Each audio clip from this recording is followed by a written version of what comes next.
Shalom teman-teman, mari kita saat hening sejenak sebelum kita memulai ibadah pada minggu pagi hari ini.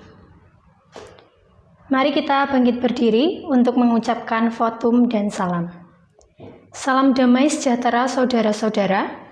Pagi hari ini kita masih diberi kesempatan oleh Tuhan untuk menikmati kasih setia bersama saudara kita seiman.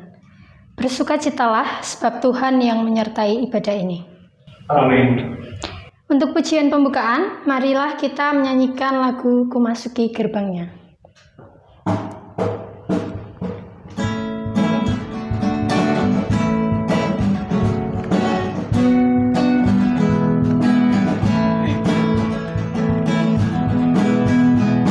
Ku masuki gerbangnya dengan hati bersyukur, halamannya dengan pujian.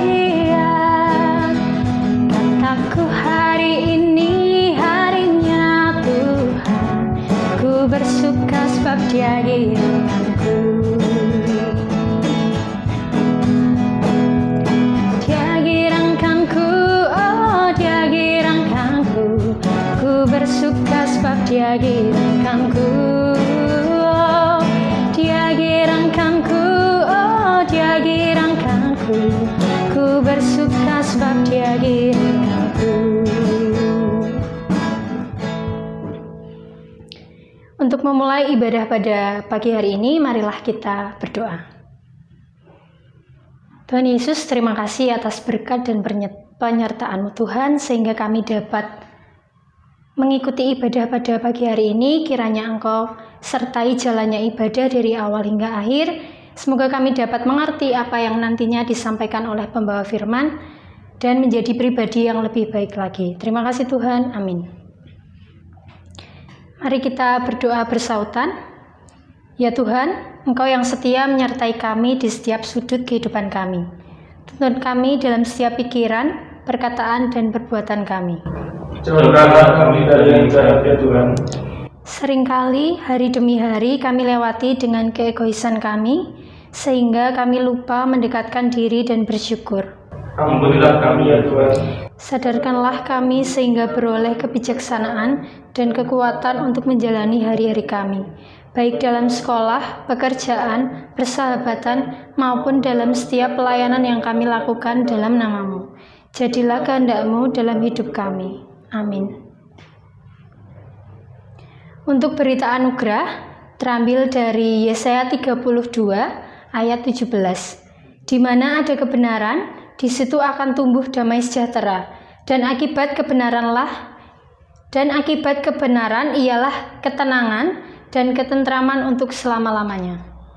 Dan untuk petunjuk hidup baru terambil dari Yohanes 5 ayat 24. Aku berkata kepadamu, sesungguhnya barang siapa mendengar perkataanku dan percaya kepada Dia yang mengutus aku, ia mempunyai hidup yang kekal dan tidak turut dihukum, sebab ia sudah pindah dari dalam maut ke dalam hidup.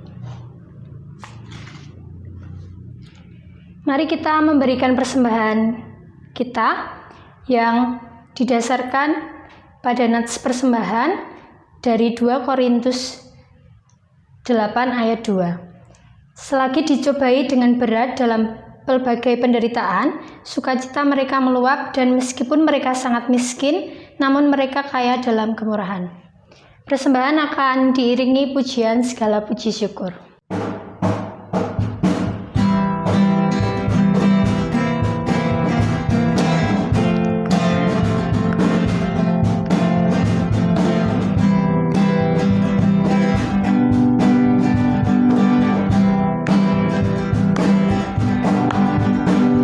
Segala puji syukur hanya bagi-Mu Tuhan, sebab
Mari kita berdoa.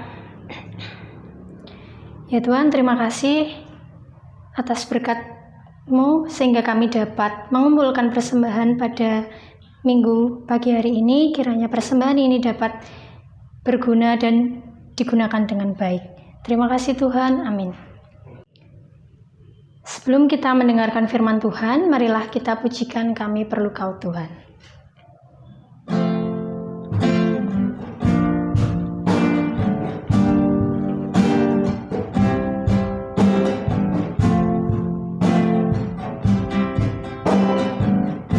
Kemanakah kami mencari kasih sejati? Kemanakah kami berseru saat badai datang menderu? Yang kami tahu hanya Kau yang mampu pulihkan segala sesuatu. Kami perlukan keajaiban-Mu. Kami butuhkan sentuhan tangan-Mu. Kami tak dapat jalan sendiri. Kami perlu Kau Tuhan. Kami perlu Kau Tuhan. Firman Tuhan akan dibawakan oleh Ibu Yunias. Kepada Ibu Yunias kami persilahkan.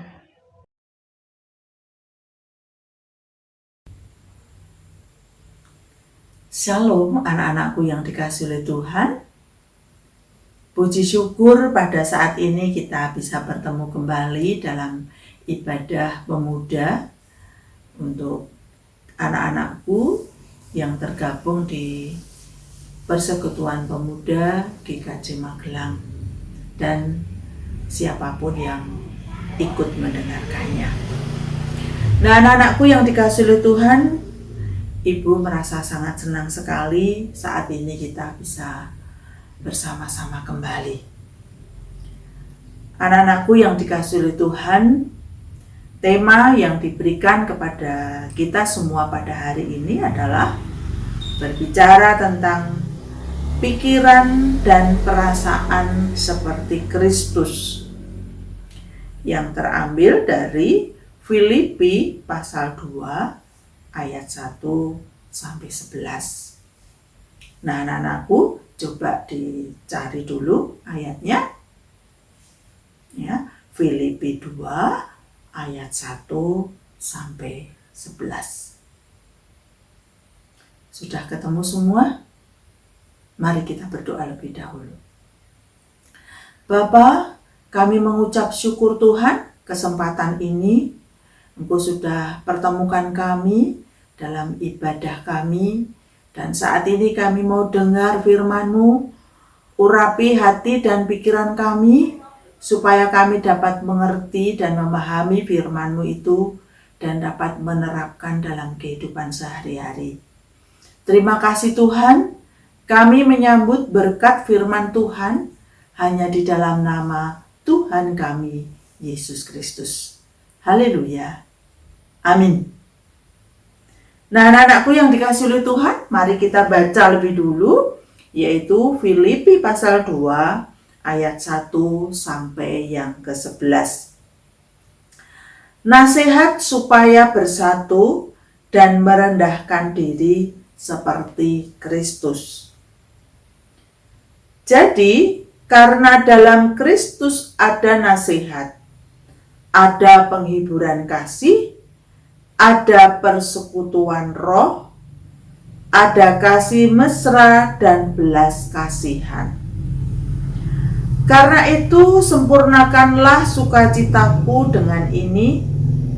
Hendaklah kamu sehati sepikir, dalam satu kasih, satu jiwa, satu tujuan, dengan tidak mencari kepentingan sendiri atau puji-pujian yang sia-sia. Sebaliknya, hendaklah dengan rendah hati yang seorang menganggap yang lain lebih utama daripada dirinya sendiri.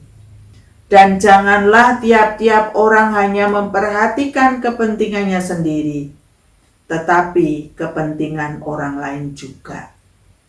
Ayat 5. Hendaklah kamu dalam hidupmu bersama menaruh pikiran dan perasaan yang terdapat juga di dalam Kristus Yesus, yang walaupun dalam rupa Allah tidak menganggap kesetaraannya dengan Allah itu sebagai milik yang harus dipertahankan, melainkan telah mengosongkan dirinya sendiri dan mengambil rupa seorang hamba dan menjadi sama dengan manusia. Dan dalam keadaannya sebagai manusia, ia telah merendahkan dirinya dan taat sampai mati, bahkan mati di kayu salib. Itulah sebabnya Allah telah meninggikan dia dan mengaruniakan kepadanya nama di atas segala nama, supaya dalam nama Yesus bertekuk lutut segala yang ada di langit, yang ada di atas bumi, dan yang ada di bawah bumi, dan segala lidah mengaku Yesus Kristus adalah Tuhan, bagi kemuliaan Allah Bapa. Amin. Puji Tuhan.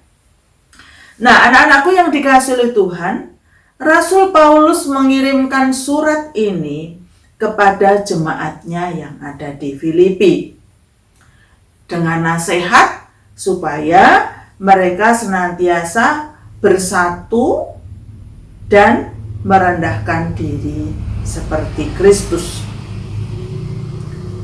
Anak-anakku yang dikasihi oleh Tuhan, pada perikop ini Paulus menasihatkan kepada kita supaya kita senantiasa meneladani Kristus. Dia yang melakukan tindakan bukan untuk kepentingan diri sendiri. Jadi yang pertama, Tuhan Yesus itu melakukan tindakan bukan untuk kepentingan diri sendiri, tetapi untuk orang lain. Ya.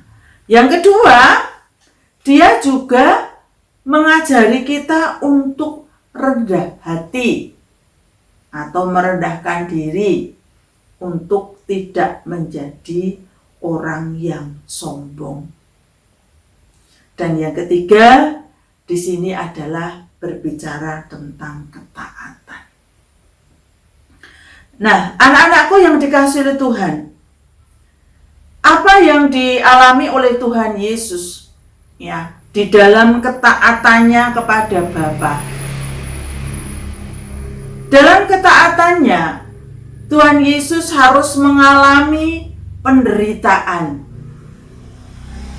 Penderitaan ini untuk siapa?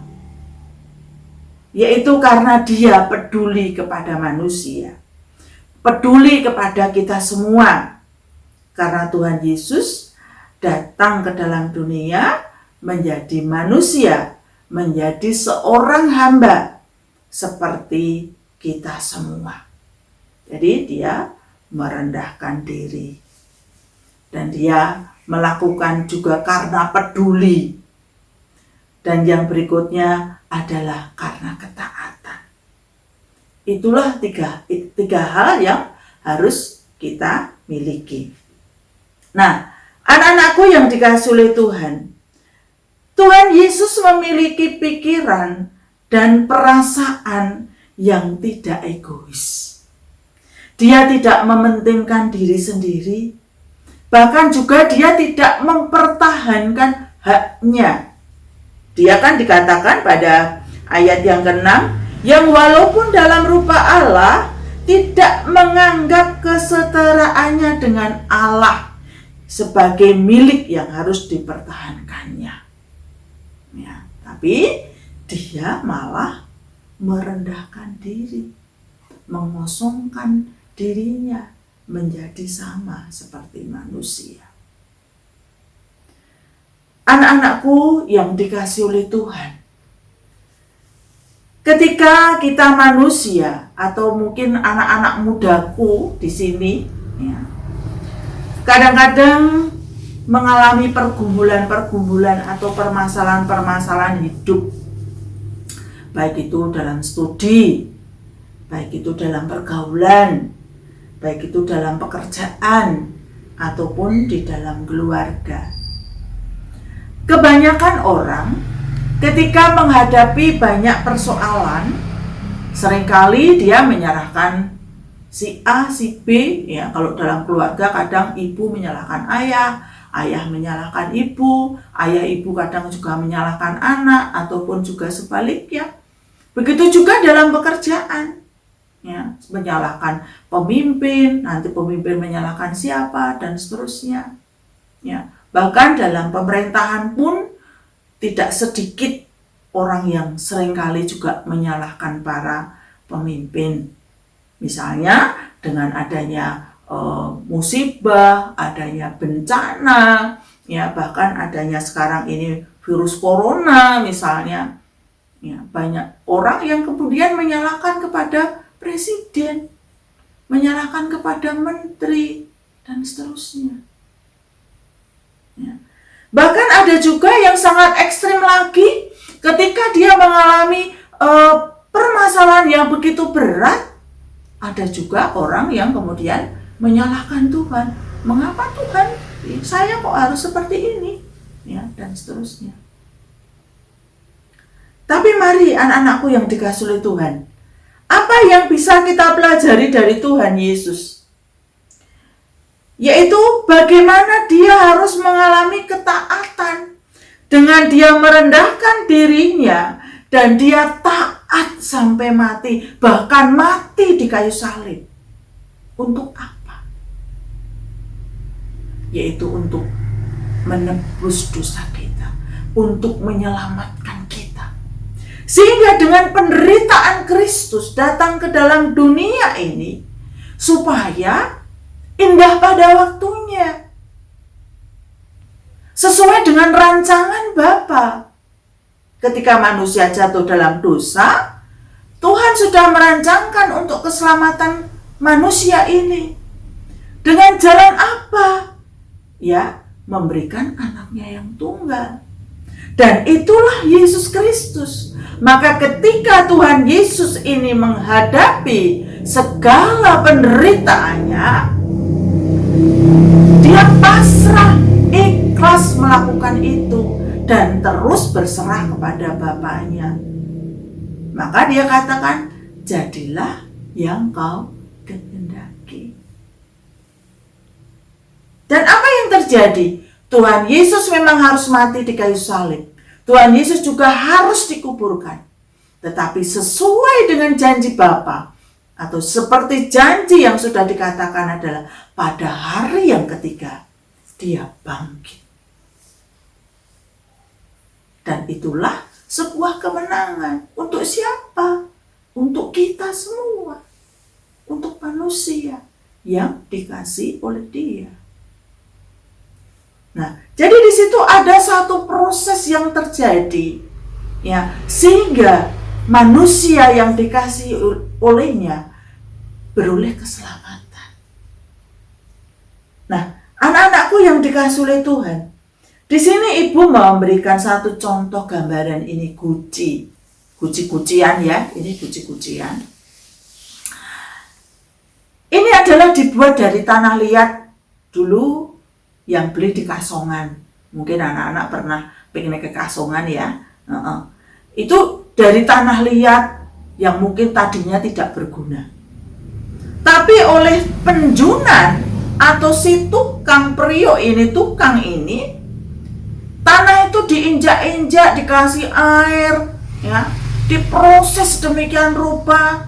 Setelah itu kemudian dicetak. Anak-anak pernah melihat kan bagaimana mencetak gerabah seperti ini? Nah, setelah tercetak di situ dengan kita diputar mungkin mumet ya di situ. Harus dijemur di tempat yang panas. Ya. Setelah itu harus melalui satu proses yang sangat menyakitkan lagi, yaitu harus masuk dalam pembakaran. Nah, setelah dibakar pun ternyata belum selesai.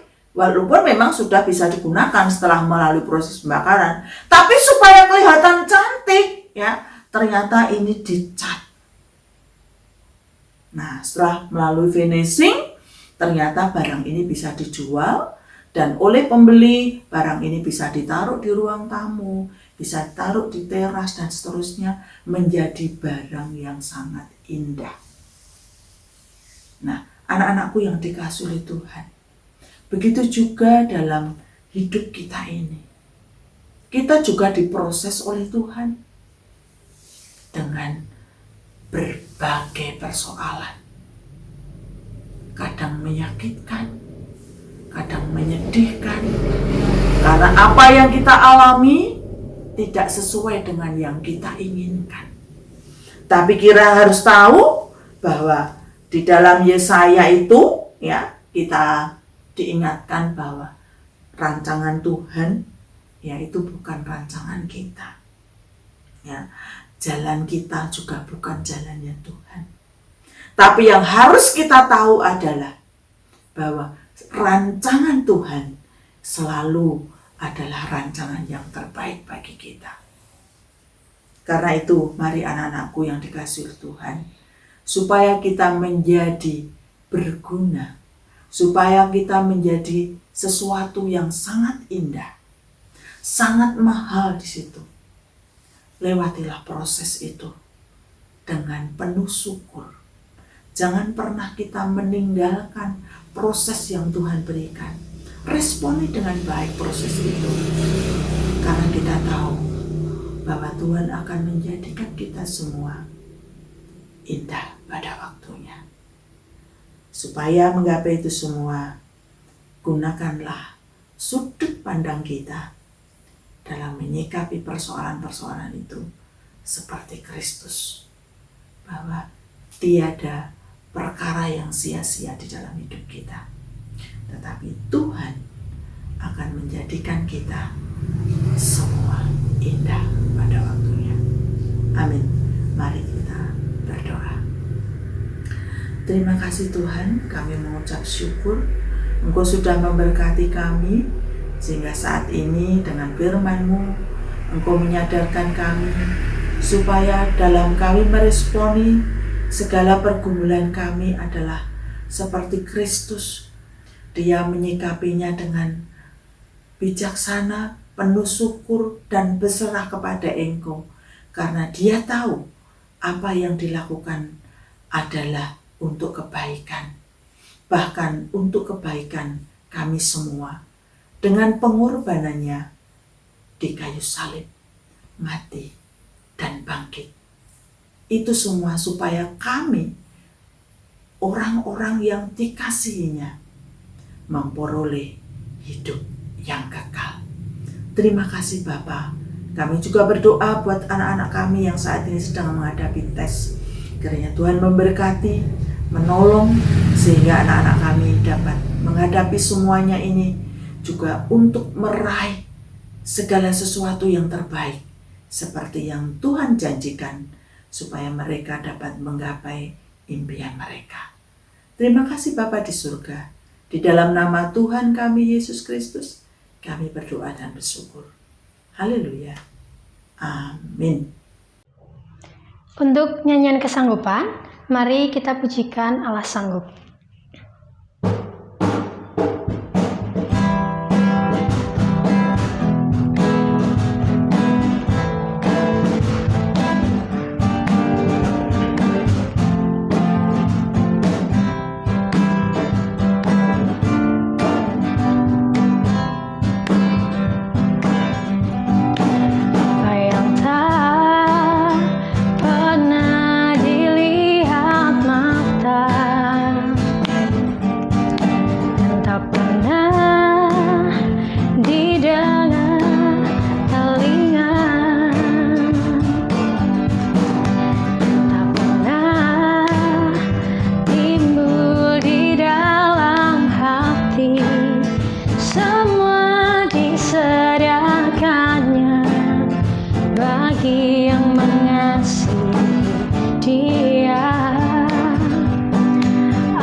Selanjutnya kita akan bangkit berdiri untuk mengucapkan pengakuan iman rasuli. Mari kita bangkit berdiri.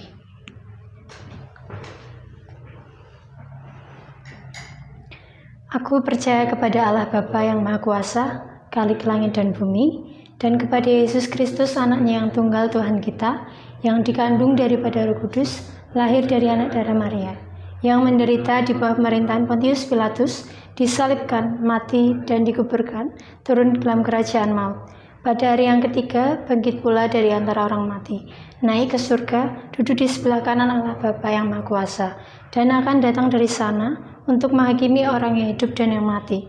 Aku percaya kepada Roh Kudus, gereja yang kudus dan am, persekutuan orang kudus, pengampunan dosa, kebangkitan daging, dan hidup yang kekal.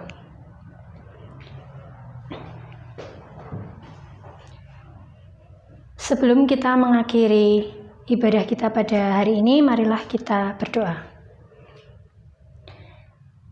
Tuhan, kembali lagi kami ke hadirat-Mu untuk mengucap syukur. Terima kasih Tuhan, Engkau telah menyertai ibadah kami dari awal hingga akhir. Kiranya apa yang telah disampaikan oleh Ibu Yunias dapat menjadi bekal untuk kami ke depannya, dan kiranya kami dapat menjadi pribadi yang lebih baik lagi sesuai dengan kehendak-Mu. Terima kasih Tuhan, amin. Marilah kita pulang dan terimalah berkat-Nya. Tuhan memberkati saudara dan melindungi saudara. Tuhan menyinari saudara dengan wajah-Nya dan memberi saudara kasih karunia. Tuhan menghadapkan wajah-Nya kepada saudara dan memberi saudara damai sejahtera. Amin. Ibadah selesai. Selamat hari Minggu. Tuhan Yesus memberkati.